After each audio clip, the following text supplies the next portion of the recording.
Assalamu alaikum. I hope you are happy with your family. I'm Ariful Islam, the founder of Practice English. Free English Foundation কোর্সের lesson 37 বা বাক্য তৈরির কৌশল পর্ব 11তে আপনাকে স্বাগতম। আমরা পাস্ট ইনডিফিনিট টেন্স দিয়ে ডাব্লিউএস বাক্য তৈরির কৌশল শিখব, যে কীভাবে ডাব্লিউএস দিয়ে অতীতকালের কোনো প্রশ্ন করা যায়। ঠিক আছে, আমরা আগের ক্লাসে মনে হয় আমরা ইন্টারোগেটিভ প্রশ্ন শিখেছিলাম, আজকে আমরা ডাব্লিউএস প্রশ্ন শিখব। ঠিক আছে, তো দেখুন আমাদের এখানে অনেকগুলো বাক্য এখানে প্রশ্ন উত্তর লেখা আছে। হ্যাঁ, একটা টেবিল ছিল, এখানে টেবিলটা মনে হয় মুছে গেছে এখান থেকে, সমস্যা নেই। আমরা দেখুন, যেমন ডিড ইউ গো ইয়েস্টারডে, আমরা আগের ক্লাসে শিখেছিলাম কি, এই যে এতটুকু পর্যন্ত শিখেছিলাম আমরা আগের ক্লাসে। এই যে ডিড ইউ গো ইয়েস্টারডে, তুমি কি গতকালকে গিয়েছিলে? তাহলে তুমি গতকাল কোথায় গিয়েছিলে? তুমি কি গতকাল গিয়েছিলে, এতটুকুই হচ্ছে কি রে আমরা আগে শিখেছিলাম।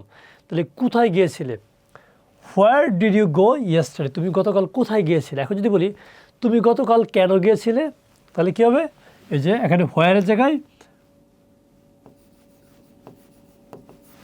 Why did you go yesterday, তুমি গতকাল কেন গিয়েছিলে। Where did you go yesterday, তুমি গতকাল কোথায় গিয়েছিলে। How did you go yesterday,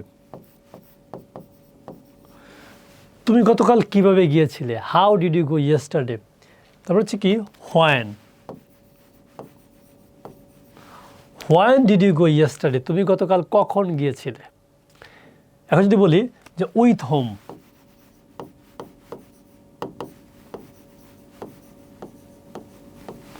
কার সাথে।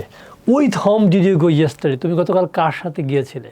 তারপরে দেখুন এই একটা প্রশ্ন আমরা শিখেছিলাম আগে, বাট এখন ডাব্লিউএসকে কানেক্ট করে আমরা কতভাবে প্রশ্নটাকে করতে পারি। এখন যদি আমরা পরবর্তী আসে যাই, যে what did you read last night, তুমি গতকালকে কী লিখেছিলে। তারপরে এই হোয়াট বাদ দিলে কি হয়, did she read last night, সে কি গতকালকে লিখেছিল, মানে সে কি গতকালকে পড়েছিল। What did she read last night, সে গতকালকে কী পড়েছিল। এখন যদি বলি যে when did she read last night, হ্যাঁ মানে কখন সে রাতে পড়েছিল। How did she read last night, সে কীভাবে গতকালকে রাতে পড়েছিল। ঠিক আছে, এটা হচ্ছে বিষয়। যে when did he eat last, when did he eat lunch, সে কখন দুপুরে খেয়েছিল, সে কখন দুপুরে খেয়েছিল। এখন যদি বলি যে where did he eat lunch, হোয়ার মানে কি কোথায়, কোথায় সে দুপুরে খেয়েছিল। How did he eat lunch, সে কীভাবে দুপুরে খেয়েছিল। With whom did he eat lunch, সে কার সাথে দুপুরে খেয়েছিল। কত রকম প্রশ্ন করা যায় দেখেছেন। তারপর হচ্ছে যে ডিড দে হেল্প, তারা কি সাহায্য করেছিল। হো ডিড দে হেল্প, তারা কাকে সাহায্য করেছিল। হোয়েন ডিড দে হেল্প, হ্যাঁ তারা কখন সাহায্য করেছিল। হোয়াই ডিড দে হেল্প, তারা কেন সাহায্য করেছিল।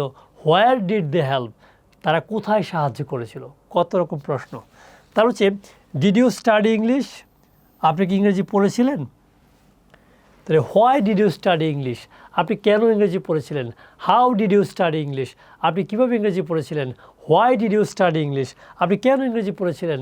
হ্যাঁ with whom did you study English, আপনি কার সাথে ইংরেজি পড়েছিলেন। কত সহজ। Did she cook the food, সে কি রান্না করেছিল। How did she cook the food, সে কীভাবে রান্না করেছিল। Where did she cook the food, সে কোথায় রান্না করেছিল। তারপরে কি why did she cook the food, সে কেন খাবার রান্না করেছিল। দেখছি কত রকম প্রশ্ন। তো এরকম করে আপনাদেরকে প্রশ্ন করা শিখতে হবে। আগে যদি না পারেন তাহলে আগের ক্লাসটা দেখেন, তাহলে আপনাদের সহজ হয়ে যাবে ইনশাআল্লাহ। এবং এই যে এখানে ভার্বগুলো পরিবর্তন করে আপনি বারবার বিভিন্ন ধরনের প্রশ্ন করুন। এই যে 600 ভার্বের লিস্ট আছে বইতে, এভাবে বারবার প্র্যাকটিস করুন, তাহলে দেখবেন যে আপনিও অনেক বাক্য তৈরি করতে পারবেন, প্রশ্ন করতে পারবেন। সবচেয়ে বড় সমস্যা হচ্ছে প্রশ্ন করা। সো আপনি যদি এরকম করে প্রশ্ন করা শিখেন, আপনি ইনশাআল্লাহ প্রশ্ন করতে পারবেন যে কোনো পরিবেশে। ঠিক আছে, তাহলে পরবর্তী ক্লাসে আবারও কথা হবে। সে পর্যন্ত ভালো থাকবেন, পরিবারকে ভালো রাখার চেষ্টা করবেন। আসসালামু আলাইকুম।